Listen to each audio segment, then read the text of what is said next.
ನವರಾತ್ರಿ ಹಬ್ಬದ ಶುಭಾಶಯಗಳು.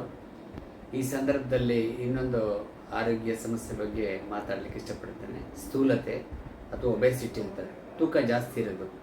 ಇತ್ತೀಚಿನ ದಿನಗಳಲ್ಲಿ ನೀವು ಯಾವ ಮಕ್ಕಳನ್ನ ನೋಡಿದ್ರು, ಸುಮಾರು 100 ಮಕ್ಕಳು ನೋಡಿದ್ರೆ ಅಂದರೆ 20ರಿಂದ 30 ಮಕ್ಕಳು ತೂಕ ಜಾಸ್ತಿ ಆಗಿರೋದನ್ನು ನಾವು ನೋಡ್ತಾ ಇರ್ತೀವಿ. ಇದಕ್ಕೆ ಕಾರಣ ಏನಂದರೆ ನಮ್ಮ ಮಕ್ಕಳ ಊಟದ ಶೈಲಿ. ಇತ್ತೀಚಿನ ದಿನಗಳಲ್ಲಿ ಪೋಷಕರು ಮಕ್ಕಳಿಗೆ ಹೊರಗಡೆಯಿಂದ ಆಹಾರ ತಂದು ಕೊಡ್ತಾರೆ. ಪಿಜ್ಜಾ, ಬರ್ಗರು, ಬ್ರೆಡ್ಡು, ಚಾಕ್ಲೇಟ್ಸು, ಮನೆಯ ಆಹಾರವನ್ನು ಬಿಟ್ಟು ಹೊರಗಡೆ ಆಹಾರನ ತಿನ್ನಿಸ್ತಾರೆ. ಎರಡನೇದಾಗಿ ಈ ಮಕ್ಕಳಿಗೆ ಯಾವುದೇ ತರಹದ ಎಕ್ಸಸೈಸ್ ಇಲ್ಲ. ಶಾಲೆಗಳಲ್ಲೂ ಏನೂ ಎಕ್ಸಸೈಸ್ ಇರೋದಿಲ್ಲ.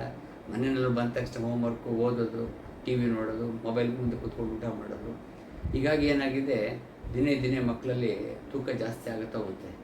ಇದು ಬಹಳ ಯೋಚನೆ ಮಾಡೋ ಗಂಭೀರವಾದ ವಿಚಾರ. ಯಾಕೆಂದರೆ ತೂಕ ಜಾಸ್ತಿ ಆದರೆ ಏನಾಗುತ್ತೆ, ಭಾಳ ಚಿಕ್ಕ ವಯಸ್ಸಿಗೆ ಈ ಥರ ಮಕ್ಕಳಿಗೆ BP ಕಾಯಿಲೆ ಬರುತ್ತೆ, ಸಕ್ಕರೆ ಕಾಯಿಲೆ ಬರುತ್ತೆ, ಚಿಕ್ಕ ವಯಸ್ಸಿಗೆ ಹಾರ್ಟ್ ಅಟ್ಯಾಕ್ ಆಗ್ತದೆ. ನೋಡ್ತೀರಿ ಪ್ರತಿದಿನ ಪೇಪರ್ನಲ್ಲಿ, ಟಿ ವಿನಲ್ಲಿ 30-40 ವರ್ಷದ ವ್ಯಕ್ತಿಗಳು, ತಂದೆ ತಾಯಿ ಕಣ್ಣೆದುರಿಗೆ ಮಕ್ಕಳುಗಳು ಹಾರ್ಟ್ ಅಟ್ಯಾಕ್ ಆಗಿ ಸಾಯೋದು ನೋಡ್ತಾ ಇರ್ತೀರಿ. ಇದಕ್ಕೆಲ್ಲ ಮೂಲ ಕಾರಣ ಸ್ಥೂಲತೆ ಅಥವಾ ಒಬೆಸಿಟಿ ಅಂತ ನಾನು ಹೇಳಲಿಕ್ಕೆ ಇಷ್ಟಪಡ್ತೀನಿ.